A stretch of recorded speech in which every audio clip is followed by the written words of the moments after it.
Kumusta kaibigan? Ngayon ay may masamang pagpapakita sa iyo ng isang nakakatawang pelikula sa komedya.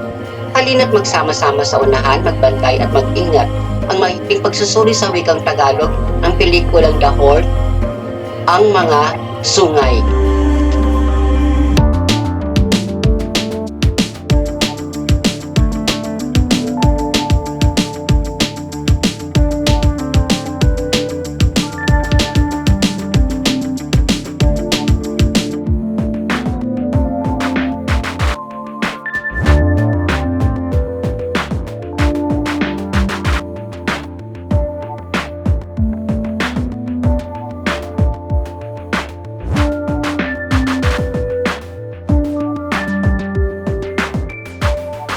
Mahal ni Mark ang kanyang kasintahan sa pagkabata na si Mary, na pinaslang noong 1 taon bago pa man siya gumawa ng panukala sa kasal sa kanya. Gayunpaman si Mark ang pangunahing pinaghihinalaan para sa pagpatay sa kabila ng kanyang pagdeklara ng pagiging inosente.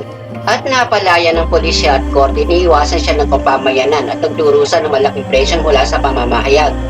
Mas nahanap pa ni Mark ang kanyang sitwasyon nang sinabi sa kanya ang isang aksidente sa sunog ay nangyari sa may una ng laboratorio kung saan ang lahat ng mga ebidensya ng kaso na pagpatay ay tinago at nawasak.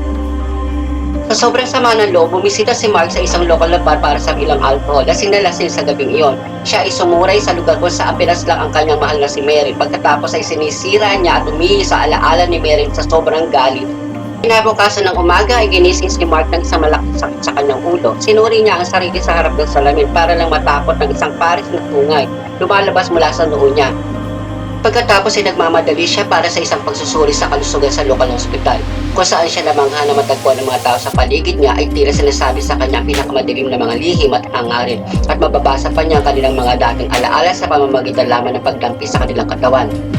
Ang doktor at nurse gayon pa man, kasi respetuhin ang sakit niya na seryoso, patuloy lamang na sabihin kay Mark ang kanilang totoong damdamin at masamang hangarin. Hindi sa lahat ng mga nangyayari, hinimok ni Mark ang doktor na makita kagad ang kanyang sungay.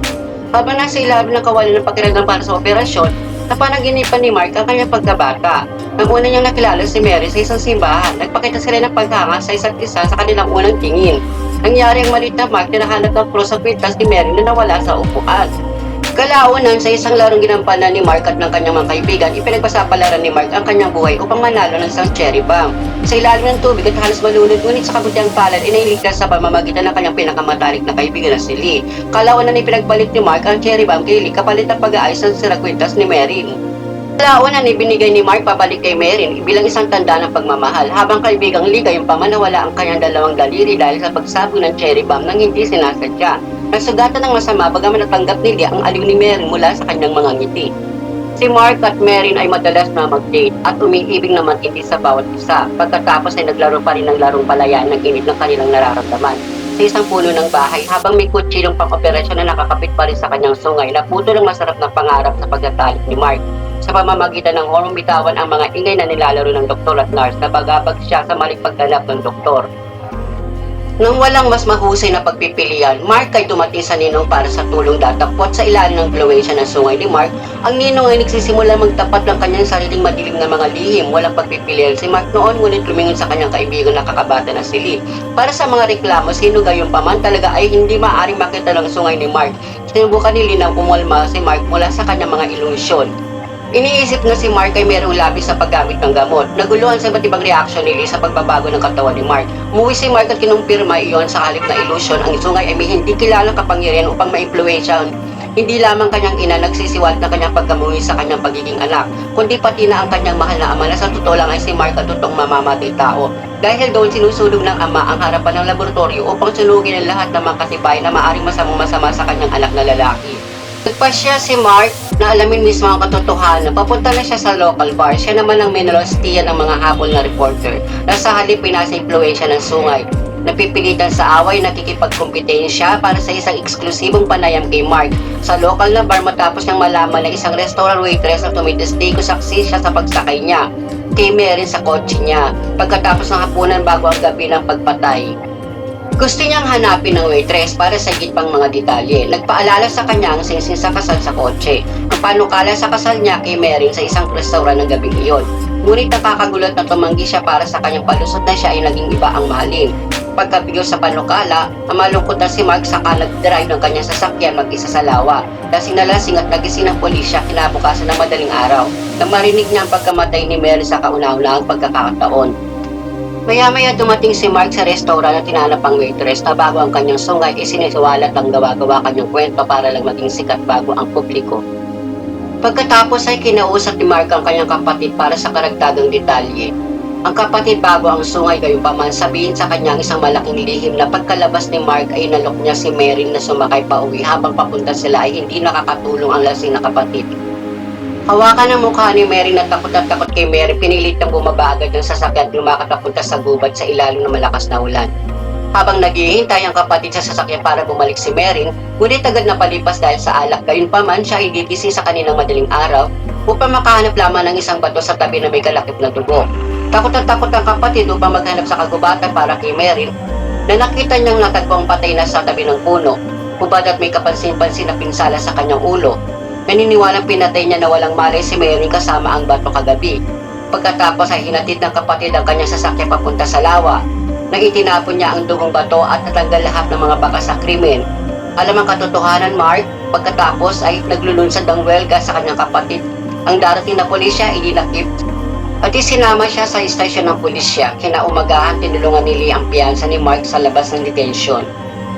Kaagad napansin ni Mark ang krus na kwintas ni Mary sa kanyang matalik na kaibigan. Panay ang tanong niya kay Lee tungkol doon. Ngunit sinabi lang sa kanya ni Lee na may crush siya kay Mary noong unang panahon at lumingin si Mary para mahalin siya palayo kay Mark. Pakiramdam na pinagkanulo ng kanyang kasintahan at matalik na kaibigan. Napasubsob si Mark at tumakas sa kanyang sasakyan. Sa nakakagulat na katotohanan, sa isang inabando na bahay bukid kung saan siya nagpumigas ng gusto.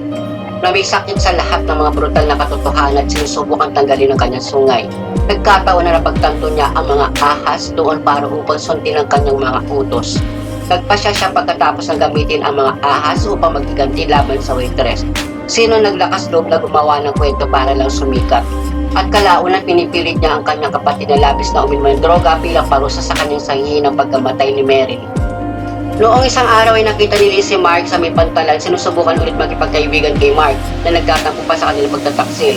Sa kanilang pagtulak at paghilagay pa may nangyari si Mark na nahinugot ang kwintas ni Mary. Nakalantan sa sungay si Lee na iimpluwensya pagkatapos ay nagtapat siya ng isa pang version ng katotohanan lumabas. Nang malaman ni Lee na makikipag-iwalay si Mary kay Mark, kinuha niya ito bilang isang magandang pagkakataon upang manalo sa kanyang mahabang panahon na pagkakagusto kay Mary. Sa gabing iyon ay sinundan ni Lee si Mary sa kakahulian na pinagsisikapan na aliwin ang nalulungkot na Mary sa halip. Ngunit sa halip ay tumanggi siya sa kanya sapagkat minahal niya si Mark higit sa sinuman sa mundo. At tubiling tanggapin iyong ginahasa siya ni Lee sa isang panibubuhol na galit. Pagkatapos ay pinatay ang sumisigaw na Mary gamit ang isang bato. Inalis ang kwintas ni Mary bago itinanim ng madugong bato ang tulog na kapatid ni Mark. Sinusubukan na dilangin ang mga pulisya.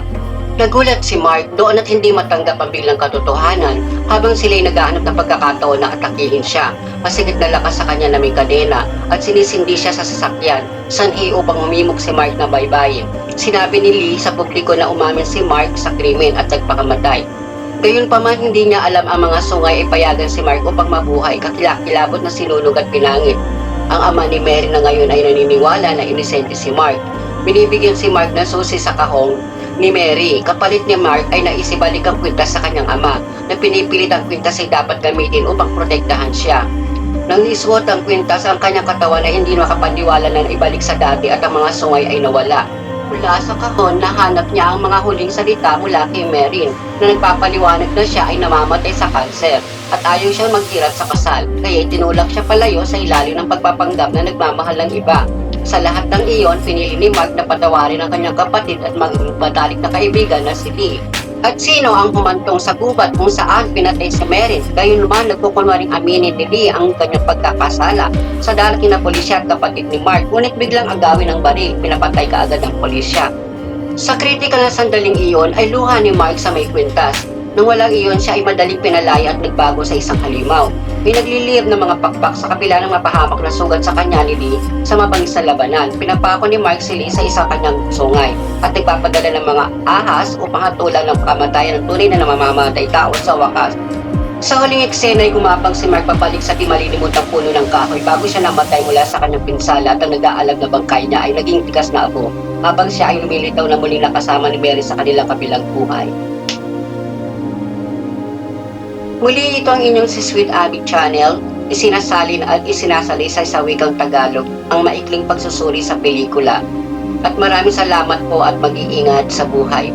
At huwag lamang pong kalimutan mag-subscribe at i-click ang bell para lagi kang update. At hanggang sa muli!